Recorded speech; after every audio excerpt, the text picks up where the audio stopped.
આજે આવો આપણે એમ કર ઉપદેશ શીર્ષક સાથે પરમેશ્વરના વચનને અભ્યાસ કરવાનો થોડો સમય લઈએ.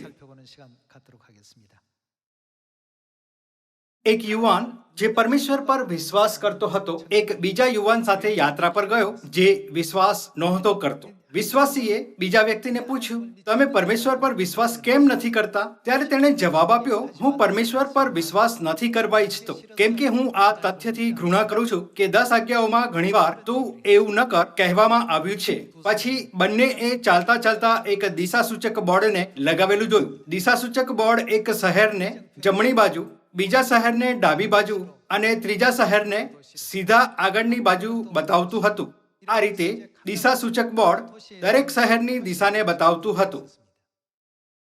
અચાનક એક યુવાને જે વિશ્વાસી છે દિશાસૂચક બોર્ડ પર દરેક શહેરની દિશાઓને બદલી દીધી. જ્યારે અવિશ્વાસી યુવાને તેને દિશાસૂચક બોર્ડ સાથે ગડબડી કરતો જોયો તો તેણે પૂછ્યું, તમે શું કરી રહ્યા છો? જો તમે આવું કરશો તો લોકો તેમના ગંતવ્ય સુધી પહોંચવા માટે સાચી દિશા નહીં શોધી શકે. તમારે તેને તે જ રીતે પાછું મૂકવાની જરૂર છે જેવું તે હતું. ત્યારે વિશ્વાસી યુવાને જવાબ આપ્યો,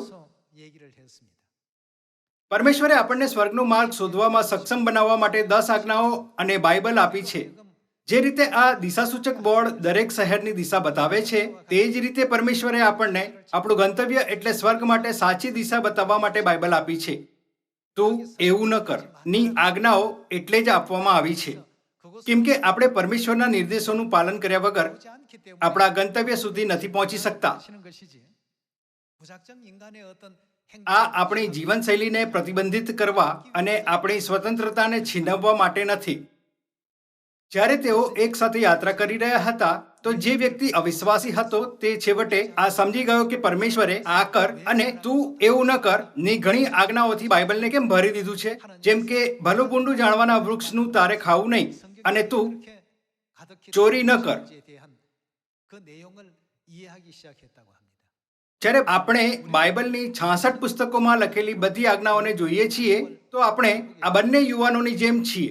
અમુક વિશ્વાસ કરે છે અને અમુક નથી કરતા. પરમેશ્વર આત્મિક દુનિયા અને સ્વર્ગના માર્ગ વિશે સૌથી સારી રીતે જાણે છે. જો આપણે સ્વર્ગ જવા ઈચ્છીએ છીએ તો શું આપણે આ વાત પર વિચાર ન કરવો જોઈએ કે પરમેશ્વરે આપણને જે આજ્ઞાઓ આપી છે તેનું આપણે શું કરવું જોઈએ? આપણે તેનું ઠીક તે જ રીતે પાલન કરવું જોઈએ જેવી તે છે. શું થશે જો આપણે વિચારીએ છીએ, જો હું માત્ર આ એક વાતની અવગણના કરું છું તો હું ખરેખરમાં સ્વર્ગ નહીં જાઉં? આ તે જ ક્ષણ છે જ્યારે સ્વર્ગ આપણાથી દૂર થઈ જાય છે. પરમેશ્વરે આપણને આ કારણે અમુક વસ્તુઓને કરવા માટે કહે છે કેમ કે આ આપણને સ્વર્ગ સુધી લઈ જવાનો માર્ગ છે. પરમેશ્વર બધા સાધનોને જાણતા હોવાથી જેનો શૈતાન સ્વર્ગના માર્ગને બદલવા અને નષ્ટ કરવા માટે ઉપયોગ કરે છે, તેથી પરમેશ્વર આપણને આજ્ઞા આપે છે, આ કરો, પરંતુ તે ન કરો.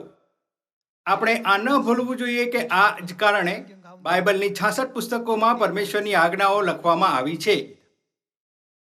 ઘણા બધા લોકો બાઇબલનો અભ્યાસ કરવા ઈચ્છે છે. બાઇબલનો અભ્યાસ કરવો ખૂબ સારો છે. જો કે જો બાઇબલનો અભ્યાસ કરવાનો ઉદ્દેશ્ય માત્ર પોતાનું જ્ઞાન વધારવું છે તો આ ખોટું છે. આપણે આપણું જ્ઞાન વધારવા નહીં પણ પરમેશ્વરની ઈચ્છાને સમજવા માટે બાઇબલનો અભ્યાસ કરવો જોઈએ જેથી આપણે તેમની આજ્ઞાઓનું પાલન કરી શકીએ. શું આ અભ્યાસ કરવાનું સાચું કારણ નહીં હોય? અમુક લોકો કહે છે, મને બાઇબલનો અભ્યાસ કરવામાં મજા આવી.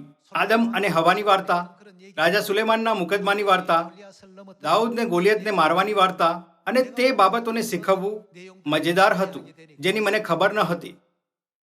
બધા લોકો જ્યારે કોઈ વ્યક્તિ બૌદ્ધિક સંતોષ મેળવવા માટે બાઇબલનો અભ્યાસ કરે છે તો બાઇબલ અભ્યાસ અસફળ થઈ જાય છે. આપણે પરમેશ્વરની ઈચ્છાનું પાલન કરવાના ઉદ્દેશ્યથી બાઇબલનો અભ્યાસ કરવો જોઈએ જેથી આપણે સ્વર્ગમાં પ્રવેશ કરી શકીએ. શું આ એક સફળ બાઇબલ અભ્યાસ નહીં હોય? જો કોઈ વધારે ઊંચા પદમાં ઊભા રહેવાની ઈચ્છાથી બીજાઓથી વધારે જ્ઞાન રાખવા માટે બાઇબલનો અભ્યાસ કરી રહ્યો છે તે સાચા ઉદ્દેશ્ય માટે બાઇબલનો અભ્યાસ નથી કરી રહ્યો. આપણે વિચારવું જોઈએ, હું પરમેશ્વરની ઈચ્છાને હજી વધારે સારી રીતે કેવી રીતે વ્યવહારમાં લાવી શકું છું. આપણા વિશ્વાસના જીવનમાં આપણે પરમેશ્વરની બધી આજ્ઞાઓને માનવાના ઉદ્દેશ્યથી પરમેશ્વરની ઈચ્છા વિશે વધારે જાણવા માટે બાઇબલનો અભ્યાસ કરવો જોઈએ, જેથી આપણે સ્વર્ગ તરફ સાચી દિશામાં ચાલી શકીએ. આવો આપણે લુક અધ્યાય 10:25 એક સાથે વાંચીએ. જુઓ, એક પંડિતે ઊભા થઈને તેમનું પરીક્ષણ કરતા કહ્યું, ઉપદેશક, અનંત જીવનનો વારસો પામવા માટે મારે શું કરવું? તેમણે તેને પૂછ્યું, નિયમશાસ્ત્રમાં શું લખેલું છે? તું શું વાંચે છે? તેણે ઉત્તર આપ્યો, તારા ઈશ્વર પ્રભુ પર તારા ખરા હૃદયથી તથા તારા ખરા જીવથી તથા તારા પૂરા સામર્થ્યથી તથા તારા ખરા મનથી પ્રેમ રાખવો, અને જેવો પોતા પર તેવો તારા પાડોશી પર પ્રેમ રાખવો. તેમણે તેને કહ્યું, તે ઠીક ઉત્તર આપ્યો છે. પછી ઈશ્વરે શું કહ્યું? એમ કર. બાઇબલની 66 પુસ્તકોમાં લખેલા બધા વચન એક દિશાસૂચક બોર્ડ છે, જે સ્વર્ગનો માર્ગ બતાવે છે. માત્ર એટલે કે આપણે દિશાઓને પસંદ નથી કરતા અથવા આપણે પાલન કરવા માટે ખૂબ આળસુ મહેસૂસ કરીએ છીએ, આપણે આપણા વિવેક પ્રમાણે દિશાઓને ન બદલવી જોઈએ. જો આપણે જ્ઞાનની ખામીના કારણે કંઈક કરવામાં નિષ્ફળ રહીએ છીએ તો આ એક સમસ્યા છે. પણ જો આપણે કંઈ કરવામાં નિષ્ફળ રહીએ છીએ, ભલે આપણને ખબર છે કે આપણે આ કરવું જોઈએ, તો તે વધુ ખરાબ છે. પછી બાઇબલનો અભ્યાસ કરવાનો ઉદ્દેશ્ય શું છે? બૌદ્ધિક સંતોષ માટે આપણે બાઇબલનો અભ્યાસ ન કરવો જોઈએ. તેના બદલે આપણે બાઇબલનો અભ્યાસ આ જાણવા માટે કરવો જોઈએ કે આપણે પરમેશ્વરના વચનનું સાચી રીતે પાલન કેવી રીતે કરીએ.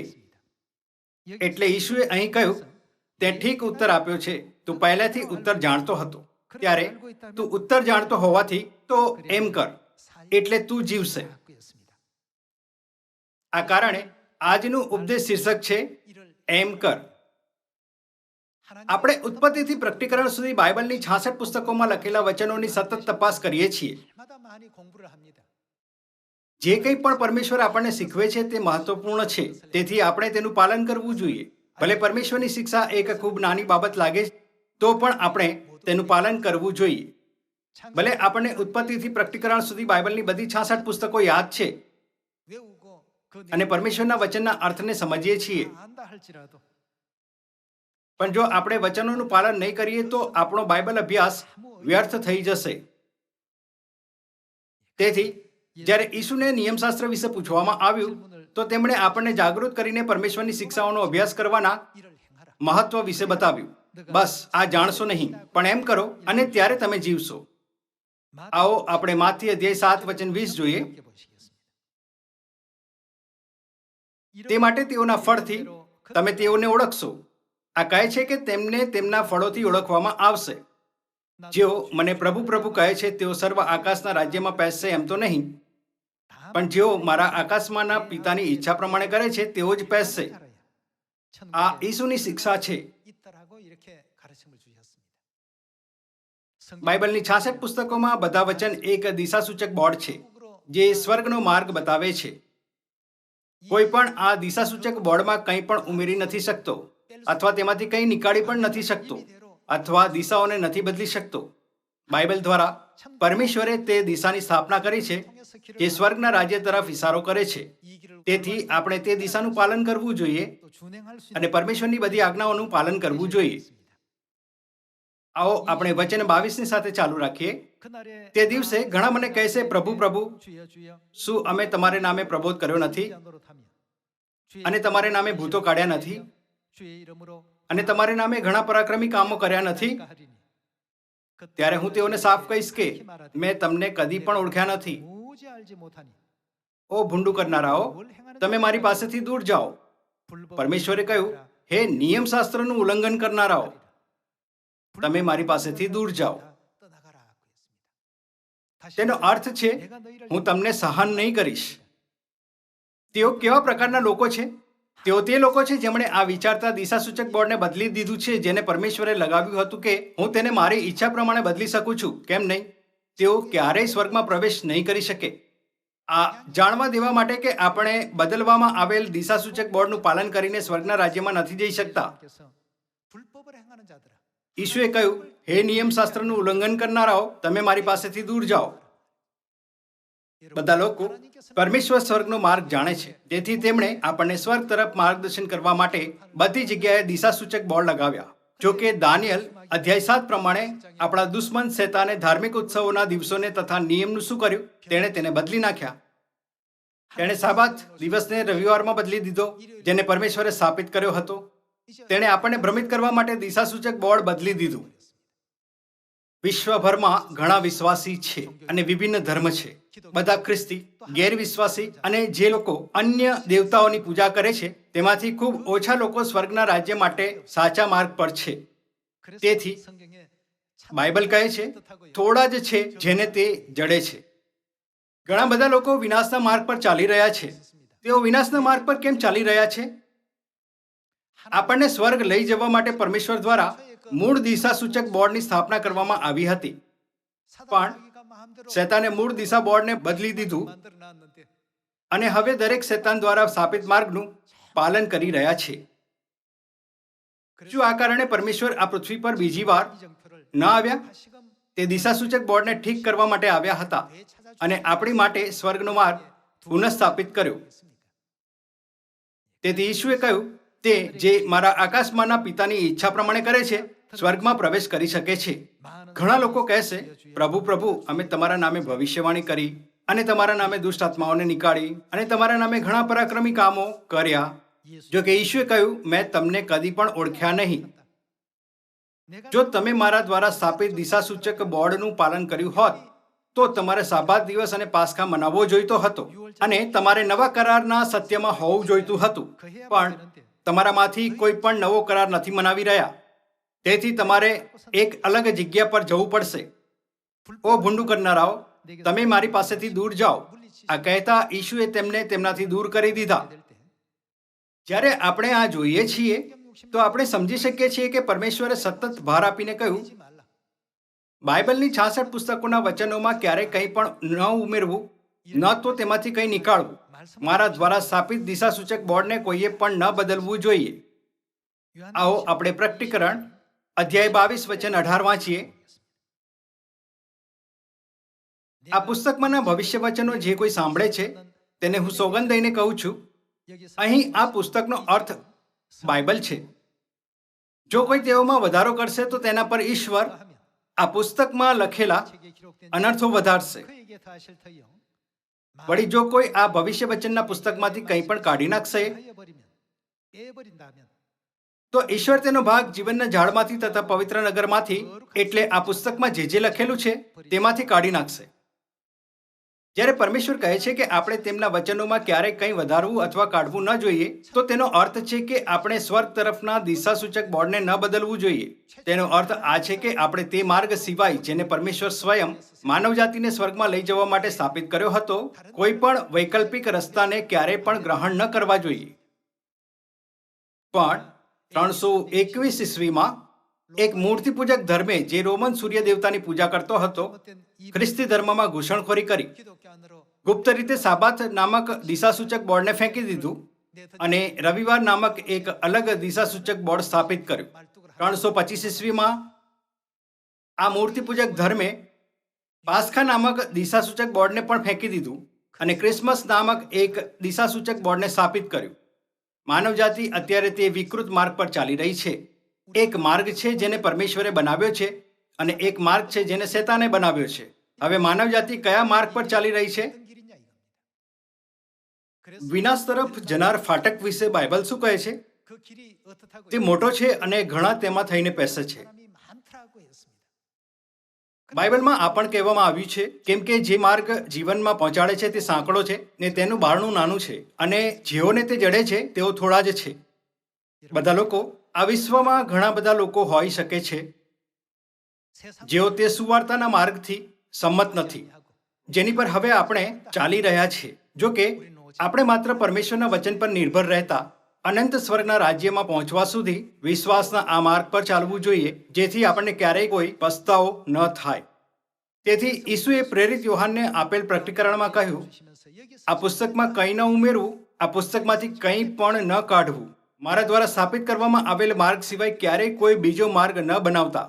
શું આ પુસ્તકમાં ક્યાંય પણ આપણે રવિવાર નામક દિશાસૂચક બોર્ડ અથવા ક્રિસમસ નામક દિશાસૂચક બોર્ડ અથવા ક્રૂસની ઉપાસના નામક દિશાસૂચક બોર્ડ શોધી શકીએ છીએ? ઈશુએ કહ્યું, આ પુસ્તકમાં ક્યારેય પણ કંઈ ન ઉમેરવું. અથવા આ પુસ્તકમાંથી કંઈ ન કાઢવું આ સમરૂન અને પૃથ્વીના છેડા સુધી સુવાર્તાની સાક્ષી આપવાના મિશનમાં સૌથી મહત્વપૂર્ણ બાબત છે. આપણે લોકોને સાચી રીતે સુવાર્તા સમજાવવામાં સક્ષમ હોવું જોઈએ. ઘણા બધા લોકો વિચારે છે કે તેઓ સ્વર્ગ તરફ સાચા માર્ગ પર ચાલી રહ્યા છે. તેથી બાઇબલમાં જે પણ આજ્ઞાઓ પરમેશ્વર આપણને આપે છે, આપણે તે બધાનું પાલન કરવું જોઈએ. શું આ અનંત સ્વર્ગના રાજ્યનો માર્ગ નથી? હા, તે આ પૃથ્વી પર પણ આશીર્વાદિત થવાનો માર્ગ છે. વિશ્વના ઘણા લોકો આ ન સમજતા હોવાથી કે આ સ્વર્ગ તરફ એકમાત્ર માર્ગ છે, તો તેઓ ભૂલથી વિચારે છે તે માર્ગ સાચો માર્ગ હોવો જોઈએ, કેમ કે ઘણા બધા લોકો તે માર્ગથી ચાલી રહ્યા છે. પણ ઈશુએ કહ્યું, કેમ કે જે માર્ગ જીવનમાં પહોંચાડે છે તે સાંકડો છે ને તેનું બારણું નાનું છે, અને જેઓને તે જડે છે તેઓ થોડા જ છે. વિશ્વભરના કુલ લોકોની સરખામણીમાં પરમેશ્વરના લોકોની સંખ્યા ઓછી છે.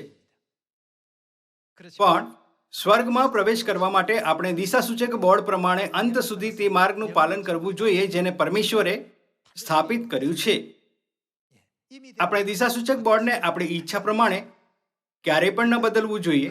આ એટલે છે કેમ કે આ પરમેશ્વર અને આપણે મનુષ્યો વચ્ચેનો એક વાયદો છે જે આપણને સ્વર્ગ સુધી પહોંચવાની મંજૂરી આપે છે. સમજવામાં મદદ કરવા માટે હું તમને એક દાખલો આપવા ઈચ્છીશ. તમારામાંથી ઘણા લોકો આજે સાબા દિવસે આરાધના કરવા માટે અહીં કાર ચલાવીને આવ્યા. અહીં કાર ચલાવીને આવતા સમયે તમે રસ્તામાં ટ્રાફિક સિગ્નલ જોયું, ખરું ને? એક ટ્રાફિક સિગ્નલમાં 3 પ્રકારની લાઇટ હોય છે. જેમ તમે જાણો છો, લાલ, લીલો અને પીળો રંગ હોય છે. લાલ રંગનો અર્થ શું છે? તેનો અર્થ છે રોકો, ન જાઓ. જો કોઈ લાલ રંગને જુએ છે પણ વિચારે છે હું તો પણ જઈશ કેમ કે હું આ જ કરવા ઈચ્છું છું અને ડ્રાઇવિંગ ચાલુ રાખે છે, તો એક મોટી દુર્ઘટના થશે, ખરું ને?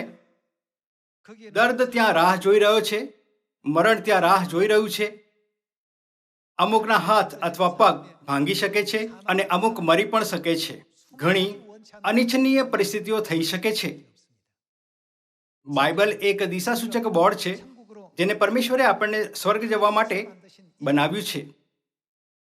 આપણે પરમેશ્વરના દિશાસૂચક બોર્ડ પર આપવામાં આવેલી દિશાઓની અવગણના ન કરવી જોઈએ. શું આ કારણે પરમેશ્વરે પ્રકટીકરણ અધ્યાય 22 વચન 18 અને 19માં પ્રેરિત યોહાને તેમના છેલ્લા વચન ન આપ્યા હતા? ન કંઈ ઉમેરવું અને ન કંઈ કાઢવું. પરમેશ્વરે આપણને આ કહેતા તેમના લોકો તરીકે સ્વીકાર કરવાનો વાયદો કર્યો. સાબાત દિવસને પવિત્ર માનો અને આશીર્વાદ પ્રાપ્ત કરો. પણ શું થશે જો આપણે પરમેશ્વરના નિર્દેશોની અવગણના કરીએ? એક મોટો અકસ્માત થશે. દર્દ આપણી રાહ જોઈ રહ્યો હશે, મરણ આપણી રાહ જોઈ રહ્યું હશે, વિનાશ પણ આપણી રાહ જોઈ રહ્યું હશે. આવો આપણે હજકીએલ અધ્યાય 20માં જઈને ખાતરી કરીએ કે પરમેશ્વરે આપણી સાથે આ વાયદો કર્યો છે. આવો આપણે અધ્યાય 20 વચન 10 વાંચીએ. તેથી મેં તેમને મિસર દેશમાંથી બહાર કાઢ્યા ને હું તેમને અરણ્યમાં લાવ્યો.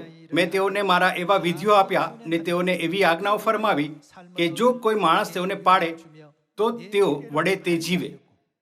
તે ઉપરાંત મારીને તેઓની વચમાં શું તરીકે? ચિહ્ન તરીકે મેં મારા સાબતો પણ તેઓને આપ્યા, એ માટે કે તેઓ જાણે કે તેમને પવિત્ર કરનાર તે હું યહોવા છું.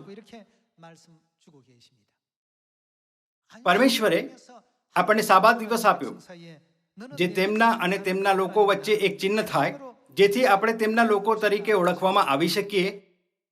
જો કે લોકોએ પોતાની ઈચ્છા પ્રમાણે આ દિશાસૂચક બોર્ડને બદલી દીધું. આ કારણે શું ઈસુ આ કહેતા તેમને દૂર નહીં કરે? મેં તમને કદી પણ ઓળખ્યા નહીં, ઓ ભૂંડું કરનારાઓ, મારી પાસેથી દૂર જાઓ. આવો આપણે વચન 13ની સાથે ચાલુ રાખીએ. પણ ઇઝરાયલ લોકોએ અરણ્યમાં મારી વિરુદ્ધ બંડ કર્યું.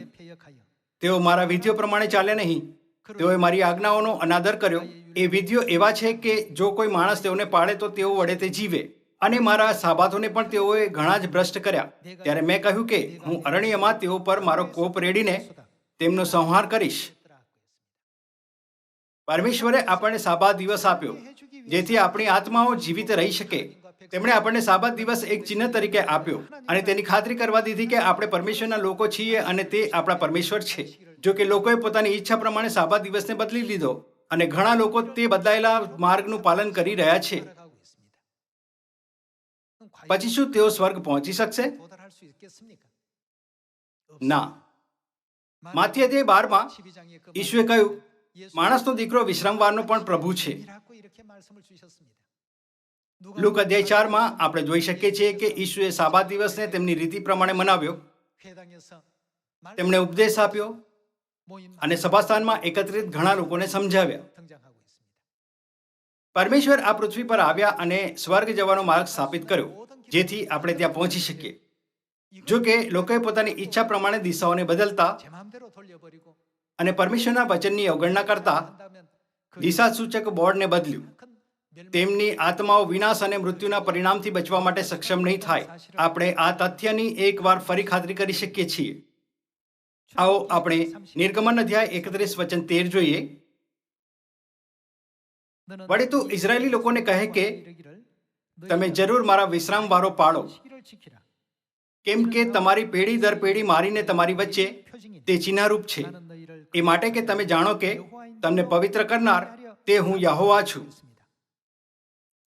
અહીં નિર્ગમન અધ્યાય 31 વચન 13માં કોણે કહ્યું તમે મારા વિશ્રામ વારો પાળો?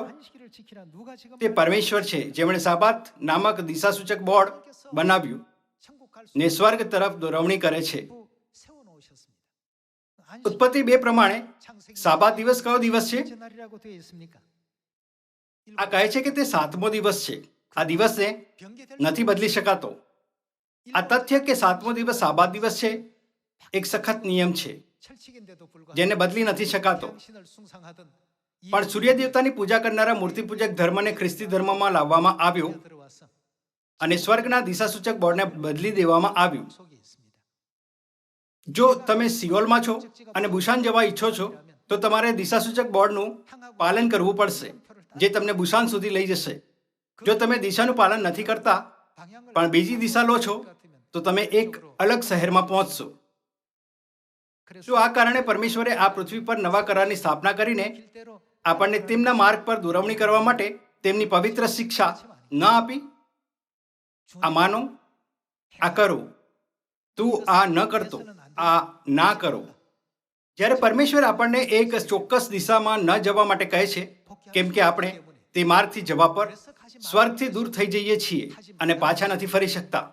પરમેશ્વર આપણી સ્વતંત્રતાને પ્રતિબંધિત કરવા અથવા આપણને મર્યાદિત કરવા નહીં, પણ આપણા ઉદ્ધાર માટે તેમની દિશાનું પાલન કરવા માટે કહે છે. પરમેશ્વર આપણને કેટલો પ્રેમ કરે છે? જો પરમેશ્વર આપણને પ્રેમ નથી કરતા તો તે આપણા પાપોને ક્ષમા કરવા માટે આ પૃથ્વી પર ન આવતા અને તે આપણા પાપો માટે આપણી બદલે ક્રુસ પર પાપાર્થાર્પણ ન બનતા. ખરું ને? પરમેશ્વરે આપણને સ્વર્ગ તરફ લઈ જવા માટે દિશા નિર્દેશ આપ્યા છે, કેમ કે તે આપણને ખૂબ પ્રેમ કરે છે. તેથી આવો આપણે આનંદથી પરમેશ્વર તરફથી આવનાર દરેક વચનનું પાલન કરીએ. આ રીતે આવો આપણે અનંત સ્વર્ગના રાજ્યમાં પહોંચીએ. આવો આપણે યાકૂબ અધ્યાય 2માં એક વધુ વચન જોઈએ. આવો આપણે અધ્યાય 2 વચન 14 વાંચીએ.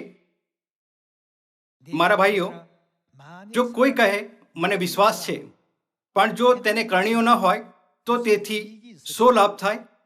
બીજા શબ્દોમાં તેનો અર્થ છે કે આપણો વિશ્વાસ નકામો છે. આ કહેવાના બદલે કે મારી પાસે સારો વિશ્વાસ છે, મારો વિશ્વાસ મહાન છે, તો કંઈ પણ કહ્યા વગર કાર્ય કરવું ઉત્તમ છે. આવો આપણે એક વાર ફરી વાંચીએ. મારા ભાઈઓ, જો કોઈ કહે મને વિશ્વાસ છે પણ જો તેને કરણીઓ ન હોય તો તેથી શો લાભ થાય? શું એવો વિશ્વાસ તેને તારી શકે છે? જો કોઈ ભાઈ અથવા બહેન ઉઘાડા હોય અને તેમને રોજનો પૂરતો ખોરાક ન હોય અને તમારામાંનો કોઈ તેઓને કહે કે શાંતિથી જાઓ, તાપો અને તૃપ્ત થાઓ, તો પણ શરીરને જે જોઈએ તે જો તમે તેઓને ન આપો તો તેથી શો લાભ થાય? તેમજ વિશ્વાસ પણ જો તેની સાથે કરણીઓ ન હોય તો તે એકલો હોવાથી નિર્જીવ છે. આ કહે છે કે કરણીઓ વગર વિશ્વાસ નિર્જીવ વિશ્વાસ છે. જ્યારે પરમેશ્વર આપણને કહે છે કે આ કરો અથવા આ ન કરો તો આપણે શું કરવું જોઈએ? જે કંઈ પણ પરમેશ્વર આજ્ઞા આપે છે આપણે તેને પૂર્ણ શક્તિ સાથે કરવું જોઈએ, અને જે કંઈ પણ પરમેશ્વર ના પાડે છે આપણે તે ક્યારેય ન કરવું જોઈએ. ભલે જો એક અલગ માર્ગ છે જેને આપણે લેવા ઈચ્છીએ છીએ, પણ આ માત્ર એક અસ્થાયી પ્રલોભન છે. જ્યારે જાનવરોની દુનિયાને જોઈએ છીએ તો રણમાં સાપ સામાન્ય રીતે પક્ષીઓનો શિકાર કરે છે. પક્ષીઓને ખાવા માટે શિકાર કરવો મુશ્કેલ હોવાથી તેથી તેમને પક્ષીઓને લલચાવવા માટે તેમના શરીરને કીડા અથવા નાના જીવની જેમ દેખાવા માટે છદ્માવરણ કરવું પડે છે. જ્યારે કોઈ પક્ષી ઉડતા ઉડતા સાપને જુએ છે તો પક્ષી વિચારે છે કે તે એક નાનો લાર્વા છે. ખરેખરમાં જે ઝોલા ખાય છે તે લાર્વા નથી, પણ સાપની પૂંછડી છે. પોતાની પૂંછડીને છોડીને સાપ તેના પૂરા શરીરને આજુબાજુ પરિવેશની જેમ દેખાવા માટે છદ્માવરણ કરે છે. ત્યારે પક્ષી સાપને નથી જોઈ શકતો અને ભૂલથી વિચારે છે કે પૂંછડી એક લાર્વા અથવા કીડો છે અને તેની પર હુમલો કરે છે. પક્ષી આ વિચારતા તે દિશામાં ઉડે છે. ત્યાં ખોરાક છે, પણ પક્ષીના નજીક આવવા પર સાપ તેનું મોં વ્યાપક રૂપથી ખોલે છે અને તેને ગળી જાય છે. આવું કહેવામાં આવે છે કે આ એક પદ્ધતિ છે જે સાપ રણમાં અથવા પડતર જમીનમાં જીવિત રહેવા માટે કરે છે. આ પ્રલોભન છે. પછી શું સિયોનની સંતાનો પાસે આત્મિક પ્રલોભન જોવાની ક્ષમતા છે?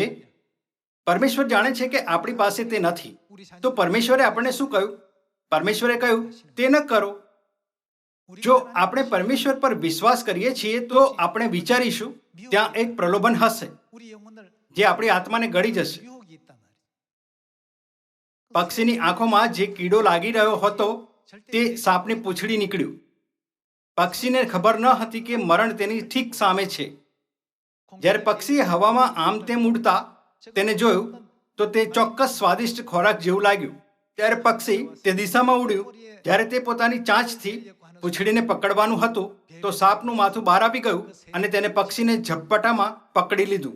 પરમેશ્વર તે બધા પ્રલોભનોને જેમનો આપણે સામનો કરીએ છીએ અને જે પરિણામ હોય છે જાણે છે. તે કારણે પરમેશ્વરે આપણને આ કરો અથવા આ ન કરો ની તેમની આજ્ઞાઓ આપી. પરમેશ્વર સિયોનમાં તેમની બધી સંતાનોથી પ્રેમ કરતા હોવાથી અને આપણા સ્વભાવને કોઈ અન્ય કરતા વધારે સારી રીતે જાણે છે.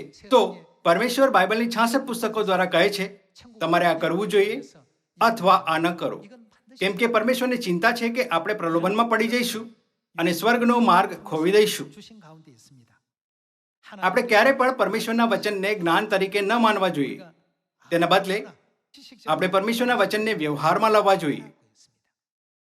શું પરમેશ્વરે નથી કહ્યું કરણીઓ વગર વિશ્વાસ નિર્જીવ છે? આવો આપણે વચન 18 સાથે ચાલુ રાખીએ. હા, કોઈ કહેશે તને વિશ્વાસ છે અને મને કરણીઓ છે, તો તું તારો વિશ્વાસ તારી કરણીઓ વગર મને દેખાડ અને હું મારો વિશ્વાસ મારી કરણીઓથી તને દેખાડીશ. તું વિશ્વાસ કરે છે કે ઈશ્વર એક છે તો તું સારું કરે છે. દુષ્ટાત્માઓ પણ વિશ્વાસ કરે છે અને કાંપે છે. પણ ઓ નિર્બુદ્ધ માણસ, કરણીઓ વગર વિશ્વાસ નિર્જીવ છે એ જાણવાની તું ઈચ્છા રાખે છે? કરણીઓ વગર વિશ્વાસ વિશ્વાસ ન હોવાથી કંઈ અલગ નથી. વચન 21. આપણા પૂર્વજ ઇબ્રાહિમે યજ્ઞવેદી પર પોતાના દીકરા ઈશાકનું બલિદાન આપ્યું. તેમ કરીને કરણીઓથી તેને ન્યાય ઠરાવવામાં આવ્યો નહીં. તું જુએ છે કે તેની કરણીઓ સાથે વિશ્વાસ હતો અને કરણીઓથી વિશ્વાસને સંપૂર્ણ કરવામાં આવ્યો. એટલે આલેખ ખરો ઠર્યો કે જેમાં કહેલું છે ઇબ્રાહિમે ઈશ્વર પર વિશ્વાસ કર્યો અને તે તેને માટે ન્યાયીપણા તરીકે ગણવામાં આવ્યો અને તેને ઈશ્વરનો મિત્ર કહેવામાં આવ્યો. તમે જુઓ છો કે એકલા વિશ્વાસથી નહીં પણ કરણીઓથી માણસને ન્યાય ઠરાવવામાં આવે છે. આજે વિશ્વના ચર્ચો કહે છે આપણે માત્ર ક્રૂસ પર લોહી દ્વારા આપવામાં આવેલ પરમેશ્વરની કૃપા પર વિશ્વાસ કરવાની જરૂર છે. આપણે સાબાત દિવસ અથવા પાસ્કા મનાવવાની જરૂર કેમ છે? કેમ કે આપણે વિશ્વાસ કરીએ છીએ તેથી આપણે સાબાત મનાવીએ છીએ અને કેમ કે આપણે વિશ્વાસ કરીએ છીએ તેથી આપણે પાસ્કા મનાવીએ છીએ, ખરું ને? તેથી વચન 24 આ કહે છે તમે જુઓ છો કે એકલા વિશ્વાસથી નહીં પણ કરણીઓથી માણસને ન્યાય ઠરાવવામાં આવે છે. વચન 25. તે જ પ્રમાણે જ્યારે રાહાબ વેશ્યાએ જાસૂસોનો સત્કાર કર્યો અને તેઓને બીજે રસ્તે બહાર મોકલ્યા ત્યારે તેને પણ શું કરણીઓથી ન્યાય નહીં ઠરાવવામાં આવી? કેમ કે જેમ શરીર આત્મા વગર નિર્જીવ છે તેમજ વિશ્વાસ પણ કરણીઓ વગર નિર્જીવ છે. બધા લોકો આપણે માત્ર પરમેશ્વરની આજ્ઞાઓ અને માર્ગદર્શનનું પાલન કરતા એક જીવિત વિશ્વાસ રાખવો જોઈએ. તાજેતરમાં આ વિશ્વમાં દિશાસૂચક બોર્ડ જે સ્વર્ગના રાજ્ય તરફ દોરવણી કરે છે શૈતાન દ્વારા બદલી દેવામાં આવ્યું છે. આપણે આ વિશ્વના લોકોની સાચા માર્ગ પર દોરવણી કરવી જોઈએ. 우리가 돼야 되겠고. તેમની સાચા માર્ગ પર દોરવણી કરવી જ પ્રચાર કરવો છે. આવો આપણે વિશ્વભરમાં બધા લોકોને પરમેશ્વરની સાચી શિક્ષા પ્રદાન કરીએ. 바르게 또 전달해서 એવું કરીને આવો આપણે ઘણી બધી આત્માઓની દોરવણી ઉદ્ધારના માર્ગ પર, અનંત જીવનના માર્ગ પર કરીએ. આપણું ગંતવ્ય અનંત સ્વર્ગનું રાજ્ય હોવાથી તો આવો આપણે સ્વર્ગ તરફ ચાલીએ. 천국을 향해서 કૃપયા આ પૃથ્વી પર હજારો લાખો ફંદાઓમાં ન ફસો, પણ આપણા વિશ્વાસના જીવનમાં બાકી સમય માટે માત્ર પરમેશ્વરના માર્ગનું પાલન કરો. 믿음의 시간이 다 આ દ્વારા હું આજના ઉપદેશને સમાપ્ત કરવા ઈચ્છીશ. 마치도록 તમારો ખૂબ ખૂબ ધન્યવાદ.